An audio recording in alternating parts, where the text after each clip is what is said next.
우리 옆에 분과 이렇게 인사하겠습니다. 주님 부활하셨습니다. 다른 쪽으로도 주님 부활하셨습니다. 네. 우리 부활절이니까 좀 유쾌하게 시작해 보겠습니다. 어느 부부의 부활절 풍경입니다. 아내가 남편에게 묻습니다. 자기야, 이번 부활절 어떻게 보낼 거야? 남편이 대답하죠. 내가 예수님처럼 지내볼까 해. 아내가 묻습니다. 무슨 뜻이야? 남편이 대답하죠. 금요일날 나는 사라질 거야. 월요일날 다시 나타날 거야. 질문이 생기죠. 우리는 어쩌면 우리는 부활의 의미가 우리에게 어떻게 있는가라는 것입니다. 그리스도인이 되기 위해서 반드시 두 가지 요청을 좀 받죠. 하나는 반드시 죽는 것이고 다른 하나는 반드시 사는 것입니다. 그런데 이게 다 어려운 거예요. 우선 죽는 것부터 어렵습니다. 지난주 설교였죠. 혈액형에 대한 이야기를 말씀을 드렸습니다. 혈액형 성격설 그것 좀 이제 하지 말자, 깨보자 그랬어요. 그런데 저에게 이야기가 들려왔습니다. 한 권사님께서 제 아내와 어떤 대화 중에 그런 이야기를 하셨대요. 사모님, B형 남자가 뒤끝이 없습니다. 증거로 우리 교회 어떤 권사님, 어떤 장로님, 어떤 권사님들 다 B형입니다. 그랬다는 거예요. 지난주에 제가 그렇게 이야기했는데 또 이야기를 하셨습니다. 아내가 그 이야기를 저에게 와서 전해준 것이죠. 그런데 저도 그 얘기를 들으니까 좋은 거예요. 아내한테 그랬습니다. 그것 봐, 내가 뒤끝이 없잖아 이랬어요. 그 기질이 스멀스멀 나오죠. 기질도 죽고 고집도 죽고 우리가 죽어야 할 것이 많은데 그런데 죽는 것이 내 힘으로는 안 됩니다. 그래서 사도 바울이 이렇게 말하죠. 내가 그리스도와 함께 십자가에 못 박혔다라고 이야기를 합니다. 부활절을 준비하면서 많은 은혜들이 있었어요. 이루어진 기도의 제목들을 알려오신 분도 있고 개인적인 말씀의 은혜도 말씀해 주셨습니다. 어제는 한 노 장로님으로부터 한 통의 문자를 받았습니다. 허락은 받지는 않았지만 소개를 시켜드리고 싶습니다. 고난주일 끝자락에서 하루도 빠지지 않던 지난날의 사순절을 아쉬워하고 있었습니다. 그러던 차에 어제 오후 주님의 부활을 준비하는 고난주간 마지막 특별 새벽 성찬 예배에 참석하라는 권면의 문자를 교회에서 보내주셨습니다. 그래서 심신이 허약한 우리 김권사를 일으켜 세워 에스더의 죽으면 죽으리라 라는 심정으로 은혜 넘치는 성찬 예식에 참여하고 왔습니다.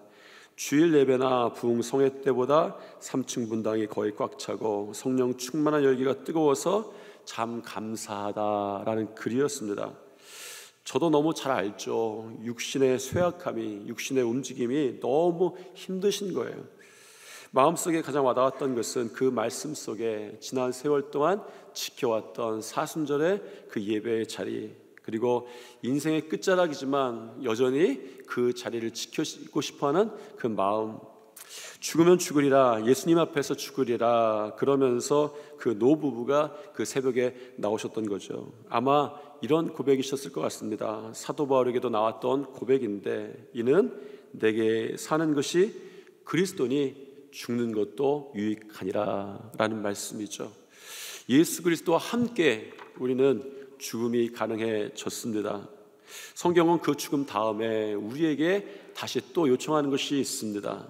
다시 사는 것입니다. 그것을 우리는 거듭남이라고 하죠.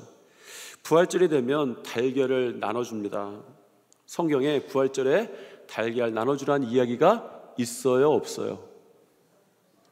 그럼 성경에 예수님께서 부활하시고 난 다음에 배고프셔서 계란을 처음으로 드셨다라는 이야기가 있습니까, 없습니까? 근데 어느새 우리 귀는 부활절에 계란을 나눠줍니다. 이게 어디서 생긴 걸까? 찾아보니까 세 가지 설이 있습니다. 세 가지 정도의. 하나는 유럽 쪽에서 부활절 토끼가 달걀을 나눠주는 그런 재미난 이야기와 풍습이 생겨났다라는 것이고, 다른 하나는 십자군 전쟁 당시에 징병된 남편을 기다리던 아내가 있었습니다. 남편이 죽은 줄 알았어요. 그런데 드디어 남편이 돌아오고 그동안 자신을 돌봐줬던 마을 사람들에게 달걀에 무지개 색깔을 칠해서 나눠준 것이 부활절 달걀 유래다라는 말이 있고, 좀 더 거슬러 올라가서는 예수님의 십자가를 대신 진 구레네 시몬이 계란장수였다고 합니다. 직업이 계란장수였다고 그래요. 전설에 의하면 그 예수님의 십자가를 치고 돌아갔는데 집안의 계란에 이 무지개 색깔이 칠해져 있었다라고 알려져 있습니다. 부활절 달걀의 이야기들입니다. 그런데 중요한 것은 어떤 것이 사실인지 확인은 못하지만 달걀 자체가 가지고 있는 부활의 의미이죠. 부활을 나눠주는 이유는 거듭남의 이유 때문에 그렇습니다. 예수 그리스도를 만난 우리가 옛사람의 껍데기를 깨어버리고 새롭게 거듭난다는 뜻이에요. 그런데 이 거듭남이라는 것이 계란을 아무리 나눠줘도 사실은 어려운 이야기입니다. 너무 어렵지 않습니까? 죽고 다시 사는 것, 이해하기도 실제로 하기도 어렵습니다. 이게 도저히 이해가 안 되는 사람이 있었어요. 성경에 니고데모라고 전합니다.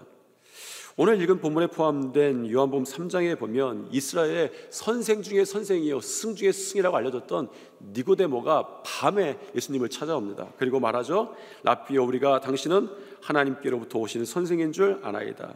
하나님이 함께 하시지 아니하시면 당신이 행하시는 이 표적을 아무도 할 수 없음이니이다. 니고데모는 유대인의 지도자였고 관원이었죠. 그런데 이 사람이 특별한 것은 이스라엘의 선생 중에 선생이다라고 알려졌죠.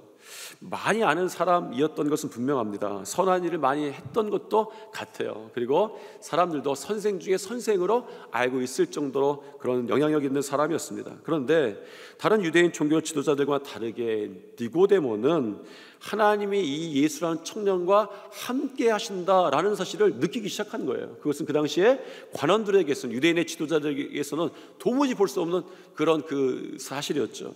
그래서 예수님께 이렇게 말합니다. 라삐여, 선생이여, 당신은 하나님께로부터 오신 선생인 줄 아나이다. 그러나 예수님이 누구인지 이 니고데모는 정확하게는 알지 못했던 것 같습니다. 예수님이 그리스도신 것과 살아계신 하나님의 아들이시다라는 것을 알았다면 이렇게 말하지는 않았을 거예요. 선생이라고 말하지는 않았을 것입니다. 그리고 밤에 예수님을 찾아오지도 않았을 것입니다. 이것이 니고데모에게 있었던 문제예요. 밤에 찾아왔다라고 하는 것이 그가 영적인 어두운 상태에 머물고 있다라는 것을 보여주는 요한복음의 이중적 표현이다라고 그런 주석가들은 이야기합니다. 그러니까 학자들은 그런데 다 동의해요. 요한복음을 보면 요한복음 기록을 그렇게 했습니다. 어떤 문자적인 특징이 있고 그 문자적인 배경에 어떤 영적인 뜻이 있었어요. 상황이나 그런 것.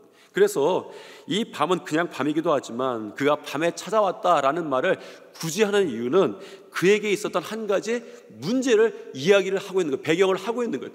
그가 왜 찾아왔는지. 그거는 밤에 왔습니다. 그에게 영적인 어둠이 있었다, 그늘이 있었다라는 것을 요한은 전하고 싶었던 거죠.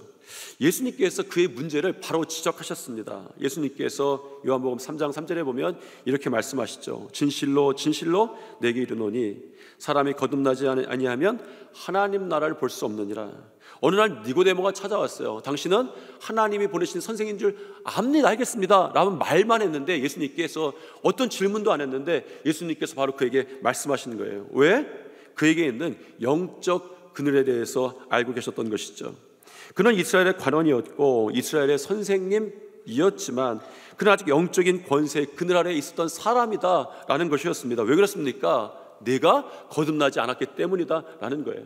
하나님 나라를 볼 수 없는 영적인 어두움이 그늘이 그에게 있었는데 왜? 너는 거듭나지 않았기 때문이다. 예수님 말씀하시는 거예요.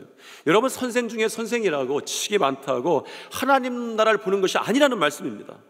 거듭나지 아니하면 하나님 나라를 볼 수 없다 말씀하시죠. 돈이 많다고 하나님 나라를 볼 수 있는 것 또한 아닙니다. 세상의 존경을 받는다고 하나님 나라를 보는 것도 아니에요. 오랜 종교 생활을 했다고 하나님 나라를 보는 것도 아닙니다. 아무리 선한 행위가 많다고 하나님 나라를 보는 것도 아닙니다. 여러분들이 정말 하나님 나라를 보려면 거듭나야 한다. 예수님께서 말씀하시는 거예요. 하나님 나라를 보는 것은 다른 종류의 이런 것들과는 다른 종류의 일이라는 것입니다. 그것은 거듭나야 본다. 예수님 말씀하신 거예요. 오늘 우리는 부활하신 예수님 앞에 섰습니다. 우리는 이제 하늘의 것을 보고 하나님 나라를 봐야 하는데 그것은 다른 일이라고 하는 거예요. 그것은 거듭나야 한다는 것이죠.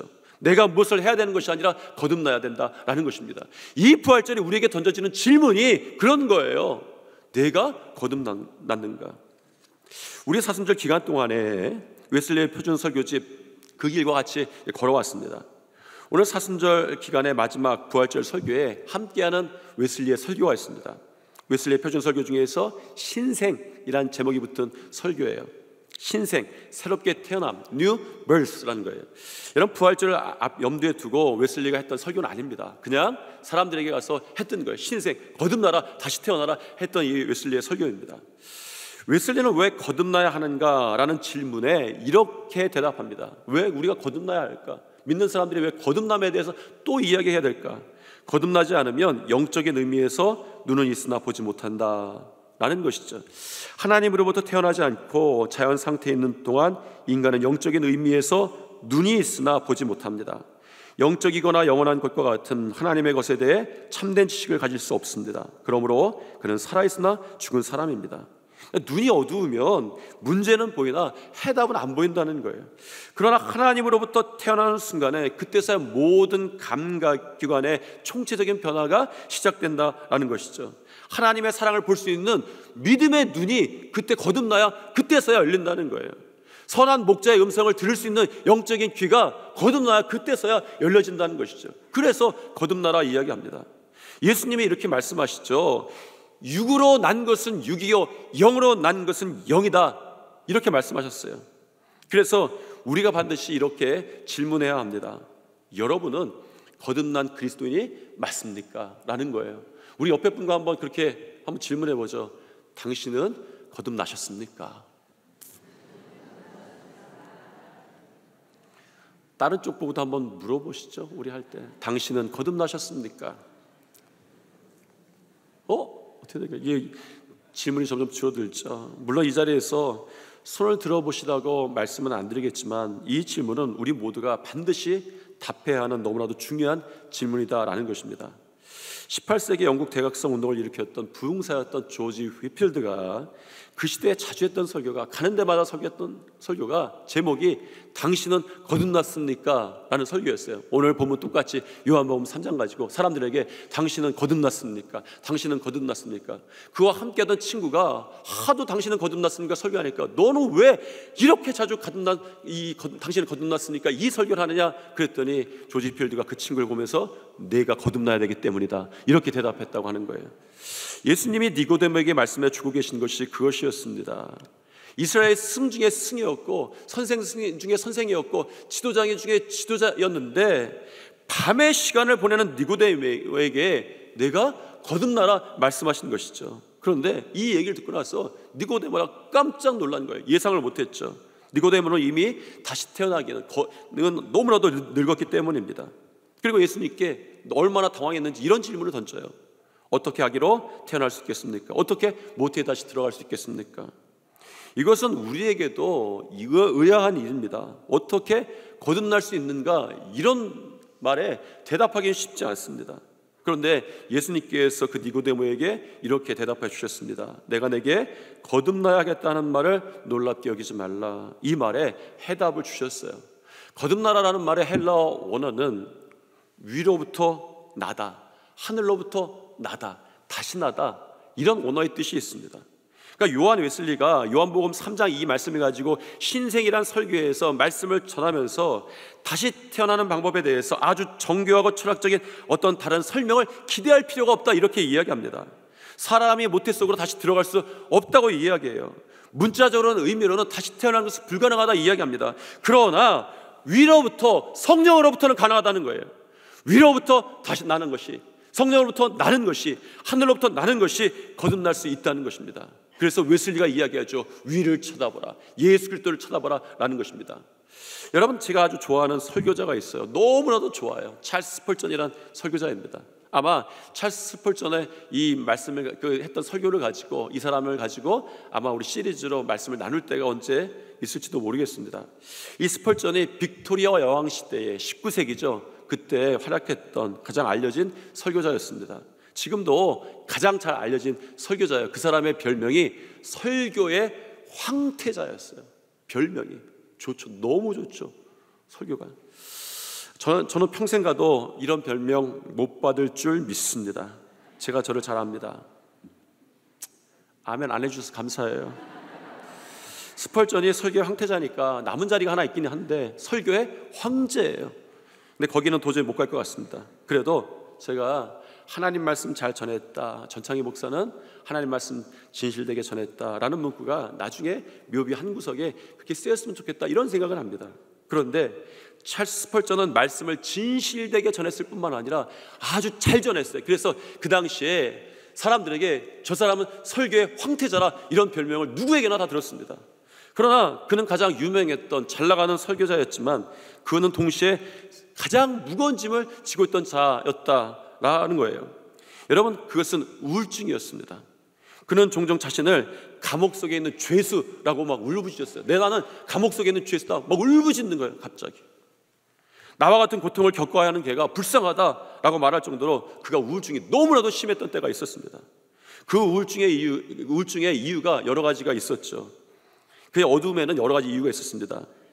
첫 번째는 기질적으로 태생적인 우울함이 그에게 있었다, 우울한 기질이 있었다라는 거예요. 그런 기록들이 있습니다. 그런데 단지 그의 기질 때문만은 아니었습니다.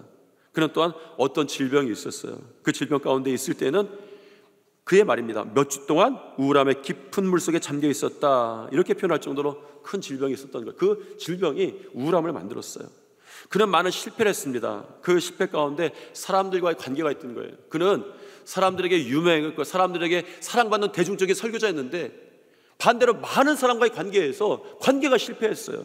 그게 그를 우울하게도 만들었다고 합니다. 그는 트라우마도 있었다고 해요. 어떤 트라우마인지는 모르겠지만 이렇게 표현합니다. 그가 절망의 성 아래에 길 잃은 자가 거처하는 곳처럼 음울한 지하 감옥이 있다. 거기에 갇혀있는 사람이 있다. 자기예요, 자기.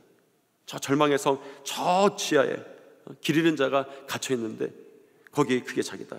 그러니까 트라우마 때문에 생긴 빠져나오지 못할 우울증을 고백하는 거예요. 그리고 그는 심한 외로움도 경험합니다. 그리고 너무 힘든 정신노동, 과도한 중압감도 고백하죠. 그에게 있던 명성도 그를 너무 힘들게 했던 것 같아요. 그가 이렇게 고백합니다. 처음 런던의 목사가 되었을 때 이 성공은 내게 충격을 주었다. 여러분, 그가 런던에서 처음 목회자가 되었을 때 20대였습니다. 그가 처음 20대 목회자가 되었을 때에 5,000명이 있는 교회의 담임 목사가 돼요. 얼마나 그 이전의 말씀을 잘 전했으면. 그런데 그는 이렇게 말합니다. 지금까지 즐겁게 하던 일이 직업이 되면서 나는 가장 낮은 곳으로 던져지고 내 고통의 신음이 입 밖으로 나왔으며 대영광성을 위한 공간은 나에게 어디에서도 없었다. 자기가 그 사역하면서 영광 돌릴 공간이 없다는 거예요. 이런 것들 때문에 그에게 어둠의 도전들이 항상 있었습니다. 우울의 도전이 항상 있었어요. 그늘이 항상 있었는 거예요. 한편은 그것이 나쁜 것들은 아니지만 그가 그런 것들 때문에 고통을 받았습니다. 육신의 어두움, 정신의 어두움, 그를 어두운 밤으로 인도하고 있었던 거죠. 그런데 여러분, 이것은 스펄전의 일만은 제가 보니까 아닌 것 같습니다. 이런 것들이 우리의 인생 가운데에 우리를 어둡게 만들고 밤을 만들지 않습니까? 육체의 질병도 그렇고 트라우마도 그렇고 나에게 인간적인 실패도 그렇고 다른 사람들과의 관계적인 실패도 그렇고 정신적인 많은 무거운 짐도 그렇고 외로움도 그렇고 내가 겉으로 유지해야 되는 것들, 나는 이런 아빠가 돼야 돼, 나는 이런 엄마가 돼야 돼, 나는 이런 자녀가 돼야 돼, 나는 사회에서 이런 사람이 돼야 돼, 이런 명성도 그렇고 이런 모든 것들이 어쩌면 나를 어둠으로 그늘 가운데 몰아가고 있을지도 모르겠습니다. 그러나 스펄전을 가장 어둠에 몰아넣었던 가장 근본에는 사실 죄의 문제가 있었어요. 그에게 너무나도 괴로웠던 것은 죄의 문제였습니다. 훗날 스펄전의 그 날들을 이렇게 회고하죠. 나는 젊었을 때에 약 5년간이나 심히 괴로운 시기가 있었는데, 그러니까 암흑기를 지낸 일이 있었다. 당시에 나의 삶을 옆에서 지켜본 사람이라면 나에게서 인간적으로나 도덕적으로 어떠한 죄를 발견하지는 못했을 것이다. 그러나 나 자신을 살펴볼 때 나는 하나님을 거스르는 폐역무독한 죄인이었다. 이게 얼마나 심했냐면요, 나중에 어떤 고백을 하냐면 정말 끔찍한 그런 고통을 겪으면서 어떻게 내 손이 내 몸을 파괴시키지 않았는지 내가 의아하다, 궁금하다 할 정도예요. 그러니까 그런 욕구에 시달린 거예요. 내 몸을 내가 파괴하는, 하고 싶은 그런 일이 있는 거예요. 여러분들 그런 경험했는지 모르겠습니다. 너무나도 힘들어서 괴로워서 나를 내가 파괴하고 싶은 거예요. 그런 고백을 했던 사람이 스펄전이었습니다. 그의 청년의 때의 이야기였어요. 이런 우울증에 빠져있던 스펄전에게 전 세계를 바꿔놓는 순간이 찾아왔습니다. 1850년 1월 6일이었다고 그가 정확하게 이야기하죠. 찰스 스펄전의 생애에 가장 중요한 날이었습니다. 이날 확실히 거듭나는 경험을 하기 전까지 스펄전이 많은 방황과 고뇌를 겪었어요. 어느 날 눈보라가 엄청나게 치는 날, 길이 막혀서 집에 할 수 없이 집에서 그렇게 멀지 않은 한 작은 감리교회에 들어가서 예배를 드릴 수밖에 없게 됩니다. 요즘에 제가 너무 감사해요. 제가 이렇게 찾아보는 자료에 감리교인이 얘기가 많이 나옵니다. 감리교, 성결교 뭐 이런 것 구별하려고 하는 건 아니지만 우리 성도들에게 감리교에 대한 자부심을 좀 드리고 싶었어요. 스펄전은 감리교 목사 아닙니다. 장로교, 말하자면 장로교 목사님이죠. 그런데 이분이 한 작은 감리교에 들어가서 아멘, 감리교에서 역사가 벌어진 거예요. 여러분 왜 표정이 굳습니까? 네. 장로교 감리교 구별하자는 얘기는 아닙니다. 여러분 오해하지 마십시오. 집에서 그렇게 멀지 않은 한 감리교에 들어가서 아마 그날이 예배드리던 날이었던 것 같아요. 그때 한 초라한 사람이, 정확히는 누구인지 모르겠습니다. 스펄전은 그 사람을 구두손금 같다 이렇게 생각했던 것 같아요. 왜? 보니까 좀 초라했습니다. 그렇게 보였던 것 같아요. 허름해 보이고. 이 말이 그 사람이 설교를 할 만한 사람은 아니었다라는 것이죠. 그런데 이 초라한 사람이 설교하기 시작했어요. 아마 눈보라 치던 날에 그 교회 목사님이 그 교회에 못 왔던 것 같아요. 그 초라한 사람의 설교는 처음부터 끝까지 성경 본문을 외워야 되는 것이었다라고 이 스펄전은 이야기를 합니다. 그러니까 준비가 안 됐으니까, 준비할 수 없으니까. 그래서 준비되지 않은 사람이 올라가서 평소에 외우던 성경 말씀을 막 외우면서 전하는 거예요. 약간의 설명을 곁들여서. 그때 중심이 되는 본문이 이사야서 45장 22절이었습니다. 이런 말씀이에요. 땅끝의 모든 백성아 나를 앙망하라 라는 것입니다.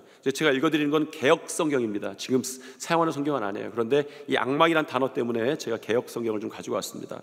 땅끝의 모든 백성아 나를 앙망하라, 나를 바라라는 이야기입니다. 그리하면 구원을 얻으리라. 나는 하나님이라 다른 이가 없습니다. 그 구두성공 같은 사람이 이 말씀 가지고 설교하기 시작했어요. 스펄전이 그 설교를 외웠던 것 같습니다. 이런 설교였어요. 친애하는 여러분, 이 말씀은 매우 간단합니다. 여기서 앙망하라 하셨습니다. 앙망한다는 것, 그러니까 바라본다고 하는 것은 결코 어렵거나 힘이 드는 것은 아닙니다. 우리가 어떤 것을 보기 위해서 다리를 든다든가 손가락을 든다든가 움직일 필요가 없습니다라는 거예요. 아주 비유가 쉽죠. 구두성공 같은 비유를 하는 거예요. 우리가 본다라고 할 때 다리를 보고 본다든가 손가락을 움직이면서 보는 게 아니라 그냥 본다는 것이죠. 아닙니다. 그저 바라보기만 하면 됩니다. 그렇습니다. 우리는 보는 방법을 배우기 위해서 대학 같은 곳을 다닐 필요가 없습니다. 성경 말씀에도 바라보기만 하라고 되어 있습니다. 그런데 여러분은 모두 자기 자신만을 바라봅니다. 봐야 아무 소용없는 자기 자신을 바라본다고 자신의 문제가 해결됩니까? 그렇지 않습니다. 지금 당장 그리스도를 바라보십시오. 나를 바라보라고 하셨습니다. 이렇게 열정적으로 말씀을 전하던 그 설교자가 잠시 숨을 돌리고 천천히 입을 열어서 예수님이 말씀하시는 것처럼 말씀을 전하기 시작했다, 외치기 시작했다라고 스펄전은 기록하고 있습니다. 이렇게 전해요. 나를 바라봐라, 나는 십자가에 매달렸다. 나를 바라봐라, 나는 핏방울을 떨어뜨리고 있다. 보라, 나는 죽어 장사되었다. 나를 바라봐라, 나는 다시 살아났다. 나를 바라봐라, 나는 승천했다. 나는 아버지 오른편에 앉아있다. 나를 바라보라, 나를 바라보라. 아주 강력하게 설교하는 것이죠. 그리고는 갑자기 그 스펄전, 앉아있던 스펄전을 향해서, 청년 스펄전을 향해서 외치기 시작했습니다. 청년이여, 예수를 바라보십시오. 지금 바라보십시오. 저는 이 스펄전을 향해 외쳐졌던 이 구두성공의 이 선포가 여러분에게도 지금 선포되기를 축복합니다. 여러분, 예수님을 바라보십시오. 지금 바라보십시오. 라는 거예요. 스펄전이 깜짝 놀라서 자리에서 반쯤 일어났다 쓰고 있습니다. 아마 반쯤 일어났다고 하는 건 자기의 의지가 아니겠죠. 스펄전은 그 순간을 이렇게 기록합니다. 그 순간 나의 가슴에 꽉 차 있던 구름은 걷히고 내 영혼의 구원의 빛이 비추었다. 아, 나는 진실로 지금 예수님을 바라보았던 것이다. 그토록 오랫동안 지고 왔던 죄의 무거운 짐이 바로 나의 어깨가 위에서 영원히 굴러 떨어져 버렸을 때 나는 존 버년의 철로역정에서 나오는 순례자와 같은 환희에 도취되었다. 여러분 철로역정 기억하시죠? 순례자가 짐을 벗는 장면 있습니다. 존 버년이 자신의 거듭남에 관하여 넓은 대지 위에서 어린아이처럼 마음껏 환호성을 지르고 싶다고 외쳤던 말을 그제야 이해할 수 있었다. 그리고 스펄전이 고백하는 것이 있습니다. 요즘도 그때를 가끔 생각하는데 만약 그날 아침 엄청난 눈보라가 치지 않았다면 난 지금까지도 암흑 속에서 헤매고 있을지도 모른다. 천만 다행히도 하나님이 주신 눈보라 때문에 구원을 받은 것이다. 많은 사람들이 인생의 암흑길을, 인생의 어두움을, 그 앞길을 가로막고 있는 눈보라라고 생각합니다. 그러나 그것은 잘못되었습니다. 길을 막는 눈보라가 어둠이 아닙니다. 여러분의 배를 위협하는 광풍이 어둠이 아닙니다. 목마르게 하는 사막이 여러분에게 어둠이 아닙니다. 여러분에게 어둠은 여러분의 눈이 어두워져서 하나님을 보지 못하고 있을 때 그것이 어둠입니다. 스펄전의 간증을 보면 그에게는 그가 설교를 잘한다는 것이 중요하지 않습니다. 그가 많은 회중을 데리고 목회했다는 것이 중요하지 않았습니다. 그가 성공했다는 것이 중요하지 않습니다. 그에게 가장 중요했던 것은 그가 그 눈보라치던 날에 거듭났다라고 하는 것이죠. 그것이 그에게 가장 중요했던 사건이었습니다. 왜냐하면 거듭나지 못한 자는 세상을 이기지도 못하기 때문입니다. 세상의 어둠을 이기지도 못하기 때문이죠. 세상의 절망을 이기지도 못합니다. 세상의 우울증도 이기지 못하는 거예요. 거듭나지 못한 자는 세상을 이기지 못하는 것이죠. 여러분, 위를 바라보십시오. 예수님을 바라보십시오. 그러면 여러분도 거듭남의 길을 같이 경험할 줄 믿습니다. 새로 눈이 열릴 줄 믿습니다. 하나님의 말씀을, 음성을 들을 수 있는 귀가 열리게 시작할 줄 믿습니다. 요한 사도가 이렇게 말하죠. 무릇 하나님께로부터 난 자마다 세상을 이기느니라. 무릇 하나님께로부터 난 자마다 세상을 이기느니라 라는 거예요. 무릇 하나님께로부터 난 자마다 세상을 이긴다 라는 것이죠. 우리 같이 한번 요한사도의 이 요한일서 5장 4절의 말씀 같이 한번 읽어보겠습니다. 무릇 하나님께로부터 난 자마다 세상을 이기느니라. 웨슬리의 권고로, 신생에 말씀하시는 이 권고로 말씀을 좀 마치고자 합니다. 이렇게 권고하죠. 그러므로 여러분이 아직도 하나님이 이루시는 이 내적 사역을 경험하지 못했다면 계속 기도하십시오. 주여, 당신의 모든 복 위에 이 신생 거듭남의 은총을 더하소서. 저로 하여금 다시 태어나게 하소서. 무엇이든 거절하셔도 이것만은 거절하지 마소서. 저로 하여금 위로부터 태어나게 하소서. 당신께서 그것이 선하다 생각하시면 저의 평판, 재산, 친구, 건강, 이 모든 것을 가져가소서. 그러나 이것만은 주소서. 성령으로 태어나고 하나님의 자녀로 받아들여지게 하소서. 하나님의 말씀에 의해 제가 썩어질 씨가 아니라 썩지 않을 씨로부터 태어나게 하소서. 그런 후 우리 주 예수 그리스도의 은혜와 지식 안에서 매일 자라게 하소서. 예수님의 십자가의 피 흘림을 통해서 우리가 의롭다 칭함을 받았습니다. 우리가 해야 될 일 있죠. 주님의 사람으로 다시 태어나야 합니다. 세상을 이기는 사람으로 우리가 다시 태어나야 합니다. 놀라운 축복의 사람으로 다시 태어나야 합니다. 그것을 성경은 거듭나다라고 말씀하시는 것이죠. 어디서부터 시작해야 될까? 우리를 위해 십자가에 달리신 예수 그리스도를 바라보는 데서 시작합니다. 구도서 성공의 외침처럼 이 진리는 언제나 변하지 않았습니다. 여러분, 우리를 위해 십자가에 달리신 예수 그리스도를 계속 바라보시길 바랍니다. 그것이 십자가의 은혜입니다. 그리고 부활하신 예수 그리스도와 동행하는 데서 시작합니다. 이것이 부활의 은혜입니다. 여러분의 삶이 그렇게 될 줄 믿습니다. 우리 옆에 분과 한번 그렇게 인사하겠습니다. 우리 주님 부활하셨습니다. 우리 주님 부활하셨습니다. 우리 앞을 향해서 한번 두 주먹 쥐고 한번 외쳐보겠습니다. 우리 주님 부활하셨습니다. 기도하겠습니다. 우리 주님 부활하셨습니다. 부활하신 주님 바라볼 때에 우리도 주님의 부활의 증인이 되게 도와 주시옵소서. 우리가 어떤 행위를 하는 것이 아니라 온전히 주를 바라볼 때에, 위의 것을 바라볼 때에, 하늘을 바라볼 때에 주님이 하시는 일들이 경험됨으로 저들의 삶에서, 저들의 인생에서 주님의 살아계심에, 부활하심의 증언자들이 될 수 있도록 도와주시옵소서. 예수님 이름으로 기도드립니다. 아멘.